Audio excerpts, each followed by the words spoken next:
Excel PU college ಗುರುವಾಯಿನಕೆರೆ, ಕರ್ನಾಟಕದ number 1 PU college. Admissions open now.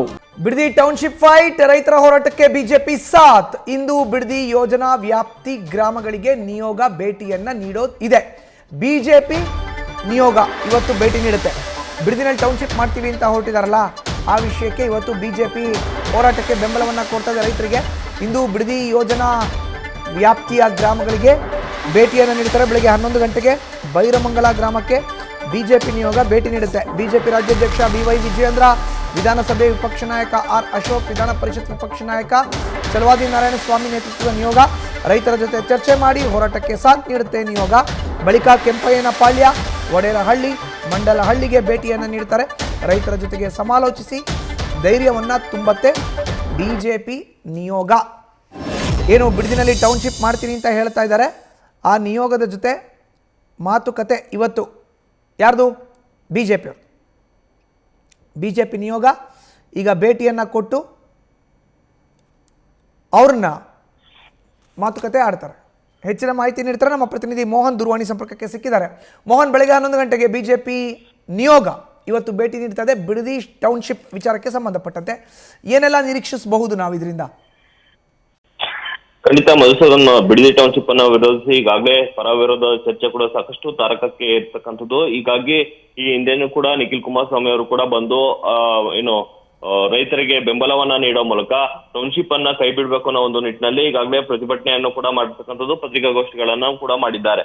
ಆದ್ರೆ BJP ಕಡೆಯಿಂದ ಕೂಡ ಈ ಹಿಂದೆ ಅಂದ್ರೆ ಕಳೆದ 3-4 ತಿಂಗಳ ಹಿಂದೆ ಅಷ್ಟೇ ಬಂದು ಒಂದು ಸಭೆಯನ್ನ ಮಾಡೋ ಮೂಲಕ ಸುಮ್ಮನಾಗಿದ್ರು. ಆದ್ರೆ ಈಗ ಏಕಾಏಕಿ ಬಿಡದಿ ಟೌನ್ಶಿಪ್ ಅನ್ನ ವಿರೋಧಿಸಿ ಈಗಾಗಲೇ ಬಿಜೆಪಿ ನಿಯೋಗನು ಕೂಡ ಬಿಡದಿಗೆ ಆಗಮಿಸಿ ಅಲ್ಲಿಯ ಒಂದು ಏನೆಲ್ಲ ಇದೆ ಅಂದ್ರೆ ರೈತರಿಂದ ಅಹವಾಲನ್ನ ಸ್ವೀಕರಿಸುವಂತದ್ದಾಗಿರ್ಬೋದು, ಅಥವಾ ಅವರ ತೋಟಗಳಿಗೆ ಭೇಟಿಯನ್ನ ನೀಡಿ ಅಲ್ಲಿ ಬೆಳೆದಿರ್ತಕ್ಕಂಥ ಬೆಳೆಗಳನ್ನ ಮಾಹಿತಿಯನ್ನ ಪಡೆದಿರುವಂತದ್ದಾಗಿರ್ಬೋದು.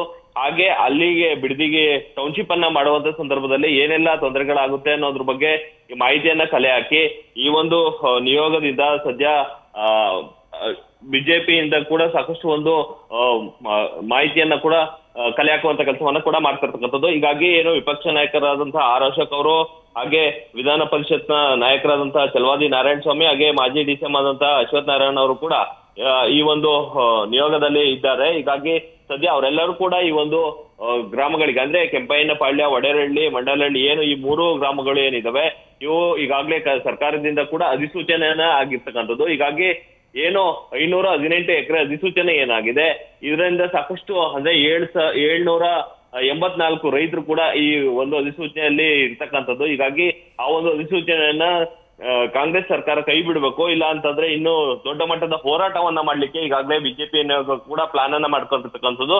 ಹೀಗಾಗಿ ಅಲ್ಲಿನ ಅಹವಾಲ ಆಗಿರ್ಬೋದು ಅಥವಾ ರೈತರ ಸಮಸ್ಯೆಗಳಾಗಿರ್ಬೋದು, ರೈತರು ಬೆಳೆದಂತ ಬೆಳೆಗಳಿಗೆ ಒಳ್ಳೆ ಬೆಲೆ ಸಿಗ್ತಾ ಇದೆ. ಆದ್ರೆ ಬರಡು ಭೂಮಿ ಅಂತ DK ಶಿವಕುಮಾರ್ ಅವರು ಈಗಾಗಲೇ ಹೇಳಿರ್ತಕ್ಕಂಥದ್ದು, ಈ ಒಂದು ಬರಡು ಭೂಮಿನ ಅಥವಾ ಫಲವತ್ತಾದ ಭೂಮಿನ ಅನ್ನೋದ್ರ ಬಗ್ಗೆ ಕೂಡ ಮಾಹಿತಿಯನ್ನ ಕಲೆ ಹಾಕೊಂಡು ಸದ್ಯ ಈ ಒಂದು ಮಾಹಿತಿಯಿಂದ ರಾಜ್ಯ ಸರ್ಕಾರಕ್ಕೆ ಬಿಸಿ ಮುಟ್ಟಿಸುವಂತ ಕೆಲಸ, ಹಾಗೆ ಬಿಡದಿ ಟೌನ್ಶಿಪ್ ಅನ್ನ ಇಲ್ಲಿಗೆ ಕೈ ಬಿಡುವಂತ ಕೆಲಸವನ್ನ ಮಾಡ್ಬೇಕು ಅನ್ನೋ ಒಂದು ನಿಟ್ಟಿನಲ್ಲಿ ಈಗಾಗಲೇ ಬಿಡದಿಯ ರೈತರ ಪರವಾಗಿ ಬಿಜೆಪಿಯ ನಿಯೋಗ ಕೂಡ ಇವತ್ತು ಭೇಟಿಯನ್ನ ನೀಡ್ತಾ ಇದೆ. ಹೀಗಾಗಿ ಇವತ್ತು ನಡೆಯುವಂತ ಸಭೆ ಏನಿದೆ ಇದು ರೈತರೊಟ್ಟಿಗೆ, ಹಾಗೆ ಅಲ್ಲಿಯ ಅಂದ್ರೆ ಗ್ರೌಂಡ್ ರಿಪೋರ್ಟ್ ಅನ್ನ ಕೂಡ ಕಲೆ ಹಾಕುವ ಮೂಲಕ ಎಲ್ಲಾ ಮಾಹಿತಿಯನ್ನ ಕಲೆ ಹಾಕ್ಲಿಕ್ಕೂ ಕೂಡ ಈ ಒಂದು ವಿಪಕ್ಷ ನಾಯಕ R ಅಶೋಕ್, ಹಾಗೆ ಮಾಜಿ DCM ಅಶ್ವಥ್ ನಾರಾಯಣ್, ಹಾಗೆ ಚಲವಾದಿ ನಾರಾಯಣಸ್ವಾಮಿ ಅವರು ಕೂಡ ಮಾಡಲಿದ್ದಾರೆ.